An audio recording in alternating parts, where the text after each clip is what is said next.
I'm David Terry. I'm a high school English teacher at Fountain Valley High School in Orange County, just like an hour and a half away from here, a little closer to the ocean. And this is Sean Zebarth. I work with David Terrio. And before we get any further, I just need to show everybody that I don't have any thumbs. And I have to do this because if I don't, I will be up here gesticulating and you will not hear anything I say. You will not hear anything David say. You will just be wondering, what is wrong with that man? And while there are many things wrong with me, this is one of the most obvious. So there we go. Just know that I did not hitchhike here. One more thing that's wrong with Sean, if you're our principal or anybody in charge like a department chair, is you would want him to put his hand down because Sean and we asked too many questions. Isn't that true? That's good. Yes, we do. All right, and one of the places that you go to for with questions all the time is Google. And usually when you go to Google looking for answers.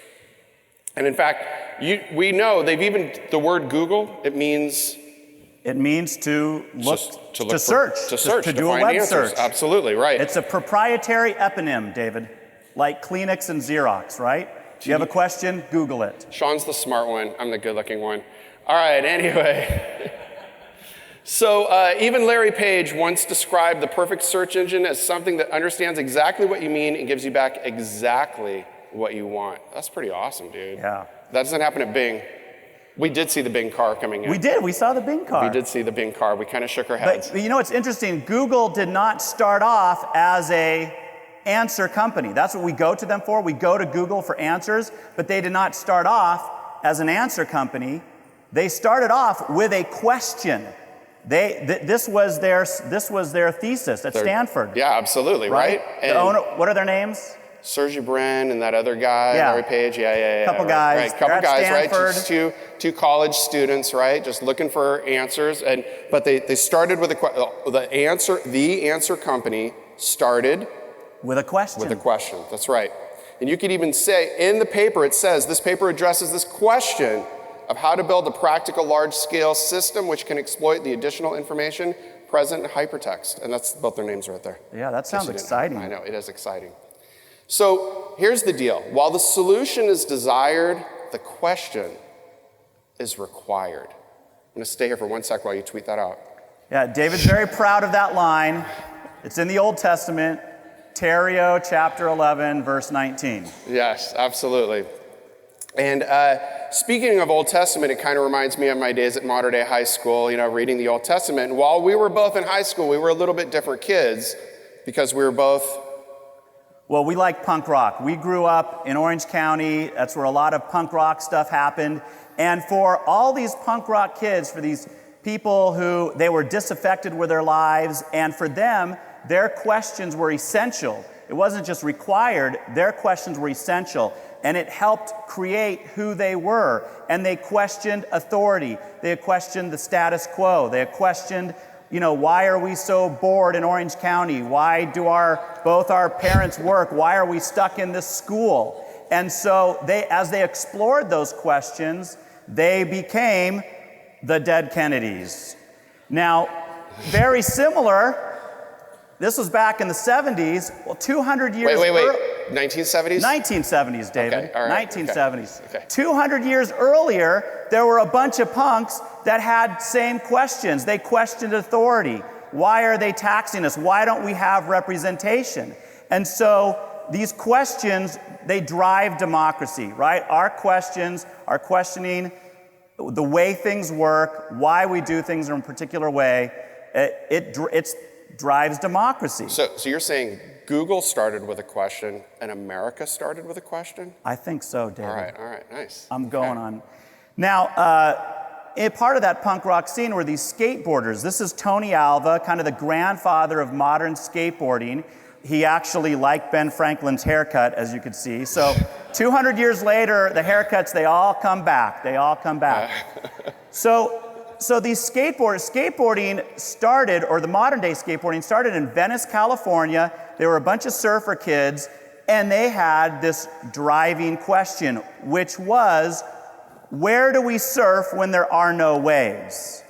Okay, the waves are flat, there's no place to surf, but they still want to surf. And they have these skateboards, and there happened to be a drought, and there happened to be a lot of empty pools, and they're like, we know where we could surf. We could surf in these empty pools. So they started riding these empty pools, and that answered their question. Where can we surf? Then they had their next question, they kind of challenged each other. They're like, how high can we get on that pool wall?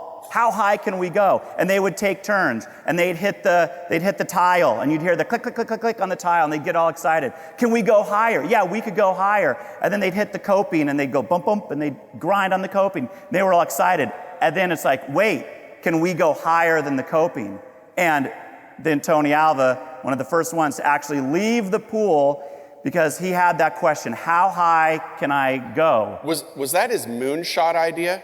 Because you could put that on your bingo card for your buzzword. Sorry, okay, go ahead, keep going. Did I use a buzzword? No, I don't, moonshot, I just threw it in there, okay, dude, in case somebody good. needed it to complete their little bingo word spread. Bingo.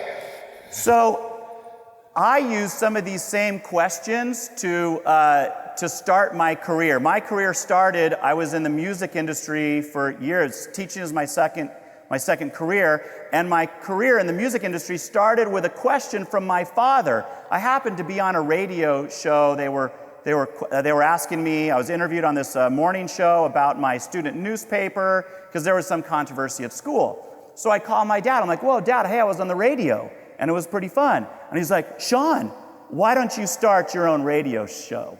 And I'm like, Dad, that is such a stupid question. How do you start your own radio show? You can't just start a radio show. But that question kept nagging at me. Why don't you start your own radio show? Why don't you start your own radio show? So I took that question. I went down to my local AM station and said, hey, I want to do my own show. And literally walked in, started a radio show, started a career in radio. That moved me into the record business. That brought me back to California. And as Napster came along and people stopped buying records, I was thinking, I need to look for another job. So my brother tells me, hey, do you remember that guy, David Terrio, from 5th grade, that little surfer kid? I'm like, yeah. He's like, he moved in right next door to me. And I'm like, whoa. So Dave and I reconnected, and I told him what I was doing, and I was looking for jobs at college, the college level. Yeah, and David said, I said, Sean, do you know how hard it is to get a job at a junior college? And I said, no, David, how hard is it to get a job at junior college? It's ridiculously hard. Are you kidding me? They're going to make you an adjunct professor, and you're never going to get full-time work, and then you're not going to have benefits, and you've got a family, right? Yeah. So you should come and teach high school. Like, come to Fountain Valley and like student teach and go to the program and like become a high school teacher. And that's what I did. And so through this process of questioning, we become who we are. Oh, wow. I got questions about that pick, but too many.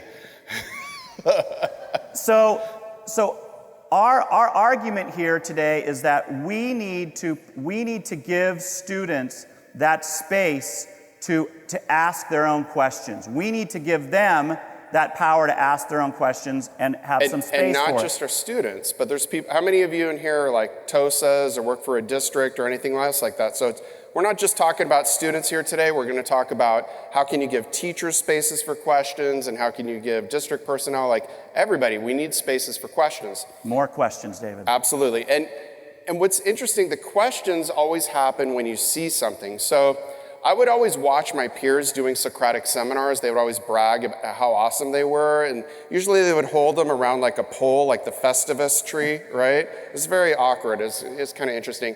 And I would talk to kids and be like, hey, how's Socratic seminars or whatever? And it would always get dominated by like 3 smart people, right? There would be 3 smart people dominating the Socratic seminar. Everybody else was just trying to get one thing in so they could get a B, right? And want their points. Yeah, just one of their points, right? And so this is what I do in my classroom all the time. I mean, I know a lot of people go to Google to find answers and stuff like that, but I decided to talk to my kids. So I always sit on my desk, and because I'm worried the chair is going to, no, I was kidding. Anyway, I sat on my desk, and I said, what do you guys like about Socratic Seminar, and what don't you like about Socratic Seminar? And then I started just writing down, and they started telling me everything they hated about Socratic Seminar and everything they loved about it. And I'm like, dude, I I gotta change this. Like, it sounds really cool, but there's some stuff that's messed up. It sounds really boring, and I also don't like the fact that kids can't all participate. So what can I do?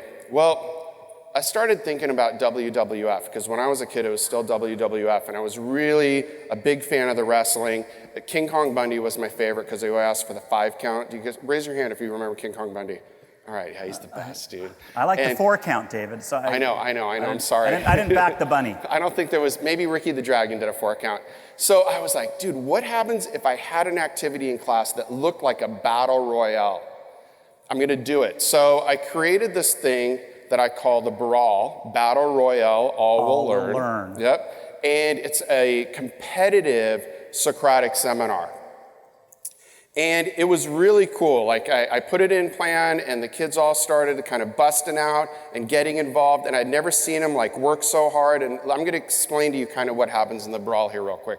And we're going to share a link with you. You can find like all the directions to the brawl and what goes on here. So it all starts in a Google Doc, right? Remember, Google's it's a question factory, right? So because you can collaborate, you can get together. So I just made a Google Doc that was editable by everybody. I didn't even use a form back then. I wasn't even using forms, right? So, but we got it done. And so I had a Google form, and then what I did is I have this process called Scout, which is a style. I teach AP English, and it's a style analysis, close reading activity, and the kids look for specific comparison, organization, unusual, and theme. And so I said, all right, you guys, listen. You're going to take this one letter, your group is in charge of this one letter, and then you're going to look at this 1/4 of the novel, right? Count of Monte Cristo, boom, you got the first quarter, and you're going to generate your own questions that the other groups are going to have to answer. And so they just worked on it. I gave them like a day or 2 to work on questions. What's a good question? What's something that's going to stump them, or what's something that's going to make them think, boom, boom. And then also they were getting points on if I picked their question to use in the brawl. So they got to figure out like, oh, what does Terrio want, right? Like, right? Which is a good thing to put kids in. They're being metacognitive, thinking about it. And then I just went through and I'd highlight all the questions I liked. I'd put them on a single sheet of paper, double-sided, and then I would give them days to prepare for it. So, and man, did they ever prepare for it? Like, it was ridiculous. So now, what was kind of funny though, is they prepared and they did all this stuff, and then this is kind of what the brawl looks like. And you guys remember the wrestling thing? It doesn't look anything at all like that. And that became painfully obvious when we have a thing at our school called instructional rounds, where everybody's welcome to come. We also have a student teacher academy. We're really used to people dropping by. So Sean came by my class. I'm like, dude, I'm doing the brawl. You should come by. He came by the class. And I'm all excited to see the brawl, because he's been talking about it. It's been so exciting. Chairs hitting over people's heads and people getting thrown out of the rings. I'm ready for this. So go back one slide. All right. And that's what I saw. And I'm like, David, I'm a little disappointed. They're just answering your questions you asked them. Where's the brawl, David? You didn't even say it that nicely.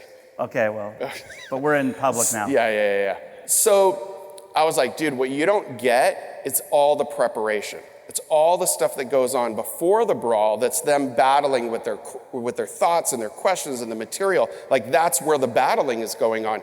And by the way, I've figured out a way to even make it spicier, but we'll get to that later. And you should see, like, honest, they had to go to Google, and they had to go to Wikipedia. Like, sometimes Wikipedia is a good place to start, right? You get your handle and stuff. But they went all over the internet. You have to find out information before you can even generate a question, right? Like, you have to know about the material in order to generate a question. So I invited Sean next time. He watched them all prep, and then he decided to do it. Well, because David, all I had was questions. I'm like, David, why are you doing it this way? How come you're doing it this way? Why did you decide to do this? And so from that brainstorm, I made my own revisions to the process. David did it like 4 times. He would chunk the huge novel, Count of Monte Cristo. 3 or 4 days. Big novel. 4 times. And I was reading The Great Gatsby, and I'm like, we can't do it that, so I'm going to do it just once. Can I do it as my final? And so I did it as my final. Yep. Yeah, 2-hour final. And you could see the level of work that these students did. They had, for each scout term, they had a different book. Each book was color-coded, and you could see that they've annotated where their answers are. I had one student report back. She's like, Zebarth, I have never read a book so intensely in my life. And it's because I did not give her one question. I didn't give them anything. No, absolutely not. And I've had students say the same thing to me, even when they're in college. They're like, nothing has prepared me for college more than the brawl and our blogs. That's the other thing they talk about. And then I've made revisions, right? Because I have questions. And I'm like, is this the best way of doing it? So then I started using a Google form, right? And instead of having the open, because I had a problem with the open doc because they would see each other's questions, so the questions weren't different enough because they were all feeding off each other's. So I'm like, I'm gonna collect these all with a Google form, and I collected them all and just dropped them into the little spreadsheet. And then I did that, and then we still had questions. The kids were like, Mr. Terry, you picked the worst questions. Like, we had the best questions, and you picked the worst questions. You should let us pick the questions. And I was like, challenge accepted. So then this took forever. I put every single one of their questions as a choice in a Google form. Yeah, I know, dude, I love my kids. And then I let them vote on it, and you can see the results of the votes right there, right? So then I just took the highest scoring ones, and then we did a brawl using their questions that they picked. And it still wasn't much better, was it, David? But it was interesting. But it was from them. It was from them. They chose. Yeah, absolutely. And it was fun. It was cool. I got some ideas off of it. If you want, because this whole session is not just going to be about the brawl, but if you want to see how we use questions, you can go to bit.ly brawl directions, and you can see a whole blog post on it. And I even just 2 days ago posted the college prep one that is based on connected reading versus like AP style analysis. So if you want to see my ideas for doing the CP brawl, it's a lot more visual based. It's about storytelling and things like that. So it's pretty cool. I'm really excited to try it with my CP kids in a couple weeks. So we were thinking to ourselves like, dude, we're onto something here. Like, we've never seen our kids work this hard. So we're going to go look at what state standards, what Common Core standards we hit, because that's what teachers do, you guys, to be honest, is we just do whatever we want, and then we look and see how we can fit it into the standards, right? Right? Can we get an amen? Amen. So, because we know teachers know what we're doing. Do we not know what we're doing? We know what we're doing. Most of us. All right. Sometimes I'm not sure about myself. So I went and I looked at the Common Core. Yeah, English Common Core. Where does it say to have students ask questions? And there's only one, well, it first appears in 6th grade, where it's a research project to answer a question, including a self-generated question. So there's only one spot in the English Common Core to address how to ask a question. Now, I have heard in math, it's more inquiry-based. In science, it's more inquiry-based. Right. So that's good. It makes us want to change. Yeah. But so not only is it been this way for the past 20 or 30 years, right, where a teacher gives kids a test, right? They give them a study guide. They give them the questions, and the kids look for the answers, which is ridiculous because we have Google now, right? And we have a smartphone in every pocket. But that's exactly the way it's been. But what's frightening is that's the way it's going to be as well, because it's not in the Common Core. I got questions about that. Yeah. Well, and David, you know, it's funny. I've heard teachers frustrated with students when they'll say, "I'm giving them the answers," and they don't. Yeah, and so teachers, they do what they've been doing, and then what the kids say is they say, "Why do we have to do this?" And not just the kids say that. No, not just the kids say that. I mean, one thing that we found is questions are kind of dangerous, right? It started a revolution of democracy. It started a revolution of punk rock music. People don't like questions. We don't like to hear this when we're in front of our students. Our students ask us, "Why are we doing this, Mr. Zebarth? Why are we doing this, Mr. Terrio?" Well, we actually kind of do like that. Well, I know we do. All right, okay. But not typically. No. And if we're in a PD session or if we're in our department meetings, people don't like asking questions, or they don't want to hear questions because, you know what? Let's just get out of the meeting. And if anybody asks us a question, we're gonna have to be here for another 10 minutes. The last 10 minutes of a meeting, I swear to you, I actually sit on my hands. Otherwise, somebody's going to kill me, right? I'm like, "David, don't open your mouth because we're going to be here another 10 minutes." Everybody just starts looking at me, and I'm just like, I'll just tweet out the question. Or in the classroom, David, we'll wait till the very end, and we'll say, "Does anybody have any questions?" And no student No, not at the end, because if you don't have any questions, then the teacher will say, all right, you guys can talk till the end of the period. They know that too. It's like getting out early, right? Exactly. Okay. So when people ask that question, why do we have to do this, or other kinds of questions, it makes us, the teacher, feel like we're just confronted with these tanks, right? We're like, I don't know, because of Common Core, because your mom and dad, because Notre Dame, because like, right? We kind of like, I don't know, what's going on? Or if the teacher says, does anyone have any questions? And everybody kind of pauses, says hems and haws, and the teacher just moves on, the students feel bowled over because they all have questions, but they didn't really have a space to ask it. Yeah, absolutely. And the same thing happens for principals, right?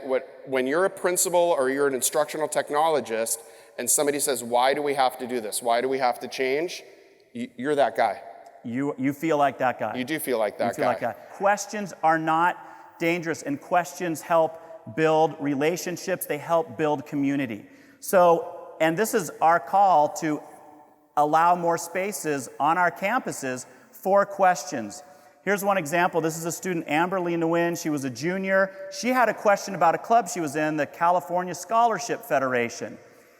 The students were not getting, when they went through the program and got the grades and took the classes, they did not get their little seal on the transcript. So she went to ask her advisor, why don't we have our seals on the transcript? And you know what her advisor said? You know what? Don't ask that question. Don't worry, let's not worry about it. We're an educational facility, right? Because he had already asked that same question, and the principals in our district all decided that it was a club. We're not going to have clubs represented on transcripts. Even though it's supposed to be. Even though it's supposed to be. So Amber pushed through with her question, and she did research. She looked at the California Scholarship Federation, the rules and bylaws. She looked at our own district information. Our own district information, it said we should be on there. That seal should be on that transcript. Everybody told her, don't ask that question. She went to the superintendent. He said, sure, come to the board meeting. She's like, I want to present this to the board meeting. She presents her question to the board meeting, presents her research. She single-handedly overturned the decision of 6 principals who didn't want it on the transcripts. And Amber changed that for all of the students in her clubs and throughout the whole district. Dude, just think if they'd had her during the Revolutionary War. Dude. It would have went way faster. She has nicer hair, too. Yeah, way nicer hair than Ben Franklin, yes. So, and I still get this, I run into this a lot with journalism students. I've literally sat with my journalism students as they've been asking administrators about events or things happening on campus for their stories. And administrators have literally said to my students, I don't like that question. I don't like that question. And so it just shuts down dialogue, it shuts down the community. Now, Yang Zhao, sorry, I don't know why that O's got. It's edgy. He is calling for students to be participating genuinely in all decision-making regarding the school environment, shaping school culture, from curriculum to pedagogy, from facilities to teaching staff, rules and regulations. He's calling for students to be involved. We need to bring our students in and ask them, what do you want your education to be like? What do you want your school to be like? And we shouldn't be telling them, we don't like your questions. No, we should be inviting those questions. And this is why we absolutely positively have to provide opportunities. We need to create spaces. We need to have time. Like, we can't ask these questions at the end of something, right? The end of our little staff development meeting, at the end of our classroom. That is not enough time to generate great questions. And we need to be able to play with the types of questions. Like this, it's not like you can just say like, we got to give some time. So we were kind of wondering like, is there somebody out there who's already doing this? Is there somebody who's already figured this out, right? Somebody's had to have figured this out. Somebody had to figure this out. Because we're not that smart, David. We didn't figure this out. And I would like to say we went to Google for this answer, but our personal Google sometimes is Chris Long.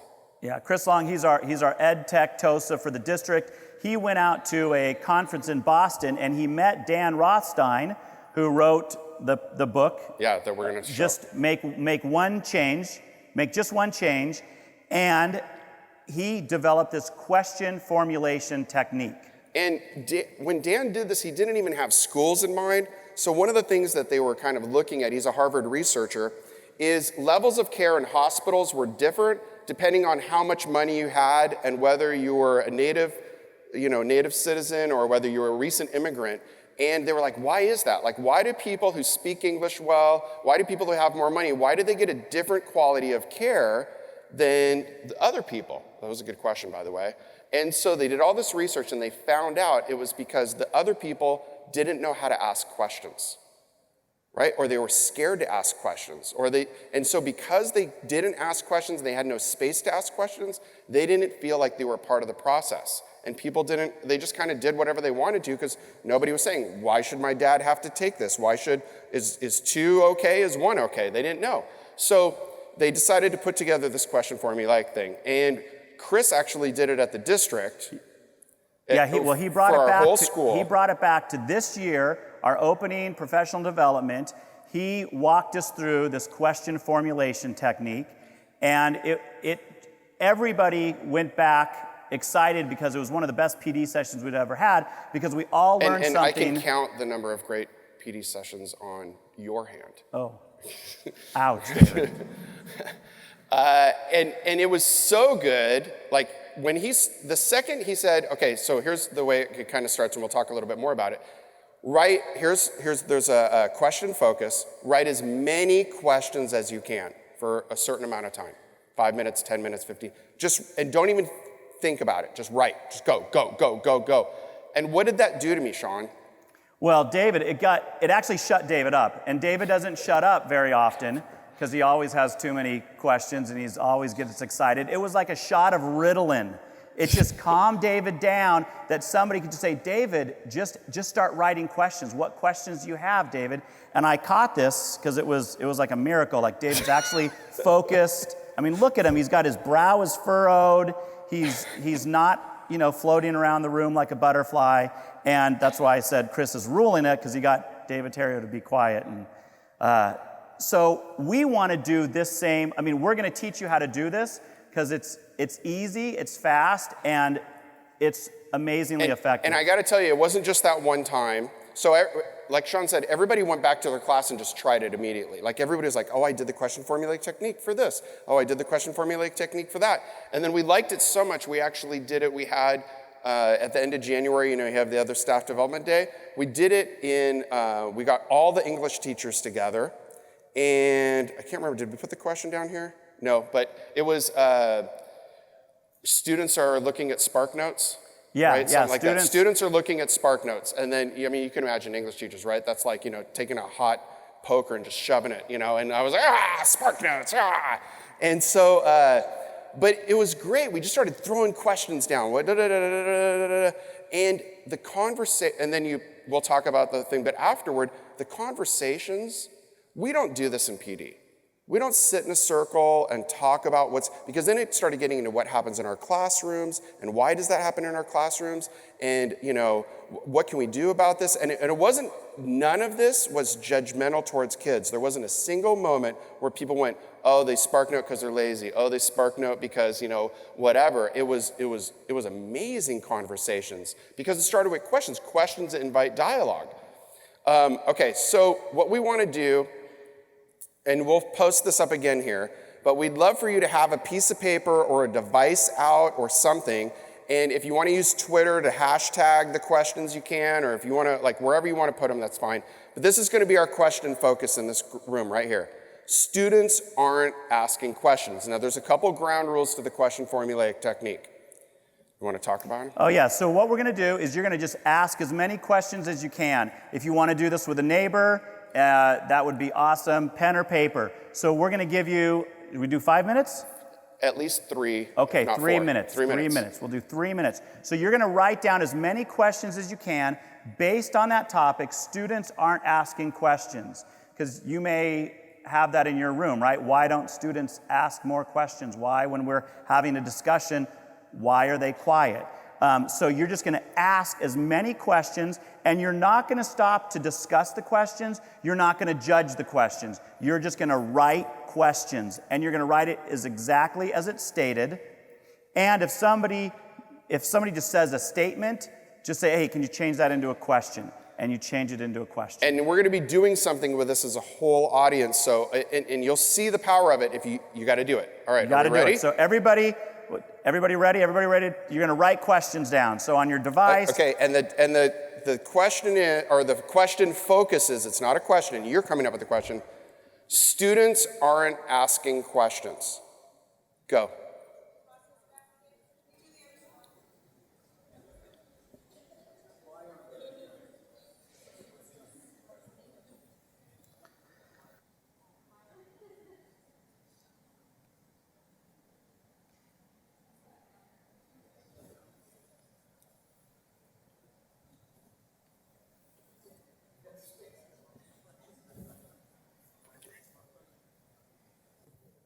Okay, so when we did this, Sean, how many questions did we come up with? I think we had 5 minutes. I think we came up with 17, which it was the first time we did it, so we were a little... And we felt super proud of it. We thought we were going to rule it, didn't we? Yeah. Because we asked all these questions. Yeah. What were some of the other groups came up with? There were like 30 plus. Right, okay, so how many people came up with more than 20 questions?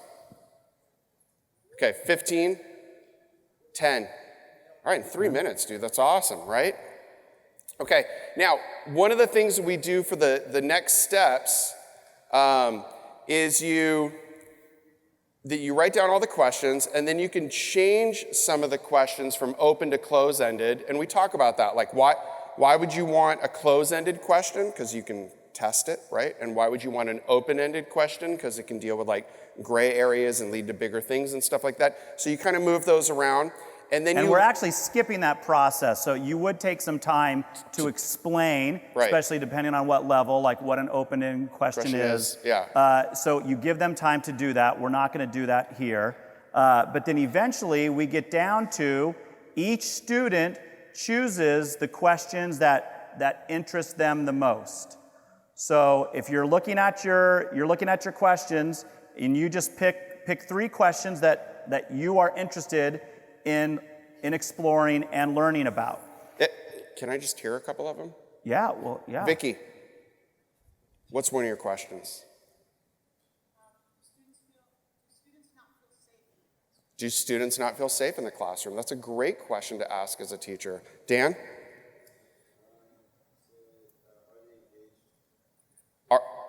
Are they what? Are they engaged in the topic? Yeah, absolutely. John?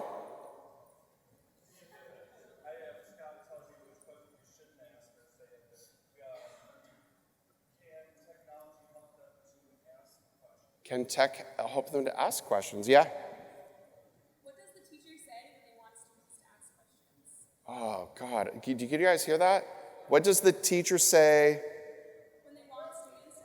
when they want students to ask questions? Yeah? Are there any consequences? Where do students ask questions? When do students stop asking questions? Remember we talked about that, right? They stop around beginning of middle school, according to studies. And that's why it's so horrible to be in high school, because they learn quickly they're supposed to worry about the answers. One more. How does language proficiency deal? Now, listen, you could run a whole PD on just one of these questions, right? Like you could dig in, you could send a team after it, come back with those results, find the questions that you're interested in. Like you can see this really, really opens things up. So what I did is I actually used this. So I wanted to do the question formulaic technique in class as a close reading activity for a novel. I'd never done it before. And I'm like, what happens if I have, instead of a study guide, all of the kids, for every single chapter, they'll generate a question focus, their own, based on the chapter, and then they'll ask themselves questions, right?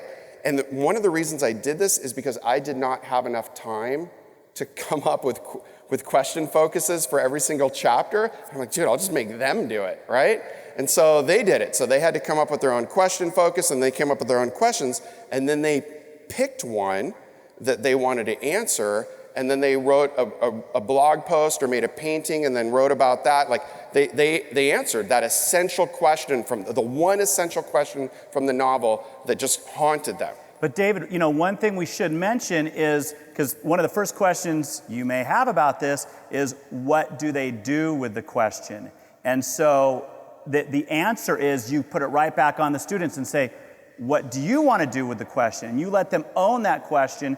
The exploration is theirs. And in our classrooms, we've given them ideas of things to do, whether it's making a video. I do this with my novels, and then we read nonfiction texts that have to do with that topic that we've been looking at, and they come back with answers or explorations about a question that they generated. Right, and one of the things that I really value as an educator is intellectual curiosity, and I want to know, did it work? Right, so I had questions for them when they were done, like about the experience. Like, I want to know, did it work? Like, do you guys think it worked? Not did I think it worked, but do you guys think it worked? So, let's do this real quick first. Look at your list and pick the one question that you think is essential. I know we're skipping the whole process, but look for the one question that either haunts you or that just, whatever. So now, thinking of this, what is the key? Imagine you're doing this with your class. What is the key to finding a good question focus? What do you think with our question topic, what made that a good topic? What helped generate questions for you based on? Well, and you guys didn't come up with your own question focus, but based on our question focus was students aren't asking questions. So what do you guys think would be the key to finding a good, useful question focus? Yes. Emotional connection. And background knowledge. Yes, good. A+. You get a breakfast burrito tomorrow if I'm here. All right. So here's what the students told me. By and large, they said knowing about the world and how it relates to us. So background knowledge and emotion right there. Absolutely, right? The next question I asked them was, what makes a question focus more likely to spur questions? So here's our kids said, when a question focus is longer and has more details, then it has more spaces for you to insert questions.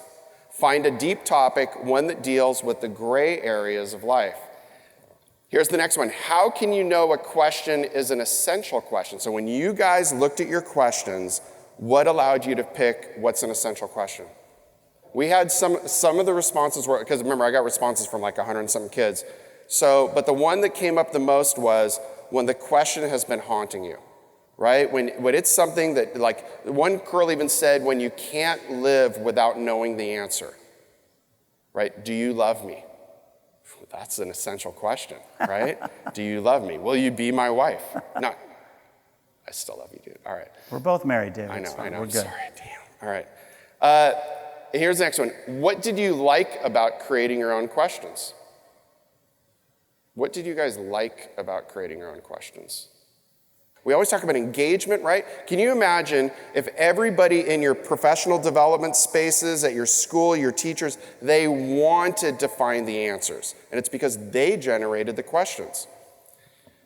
One student said, this felt odd and uncomfortable. It seems odd to ask yourself questions, and this is that whole going back to when did they stop asking questions, right? How horrible is it that a high school, these are honors kids, that an honors kid feels odd about asking themselves questions, right? And when do we even give time for kids to reflect, right? And somebody said, it made us think of questions we had never thought of before. I almost melted when I heard that, right? A kid is thinking of questions they've never thought of before because we gave them space and we got rid of the internal editor, right? Okay, so then we're kind of wondering, like, well, how else can we do this? Like, how might we create spaces where questions can thrive? And this is where Google really comes in. Yeah, there's a lot of, one place that we ask a lot of questions is on our school, our bi-monthly news program. It's like a news magazine. And that brings the students They generate their own questions, they generate their own stories, they present it to the school. It builds school culture, and it's completely based on what they are interested in, what questions they have about classrooms, about school culture, and then it's presented to the students, and it starts up that dialogue. Oh, absolutely. Kids always have questions. And for those of you, the BBN is like pretty much the kids' favorite thing. Like they get angry that there's not one every single week. It's every 2 weeks. It's amazing. Yeah. And not only that, but Sean and I, we created a Google community for both of our classes. So how many people did we have in this?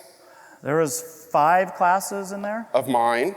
And 2 of mine. 2 of yours, right? And so they're on different levels, and all of my levels were together. So my seniors, my sophomores, his juniors, it was like a little red schoolhouse, right? And we made this Google community. It was all based on our innovation project where kids are asking questions of what is the need out there and how can I feed the need, right?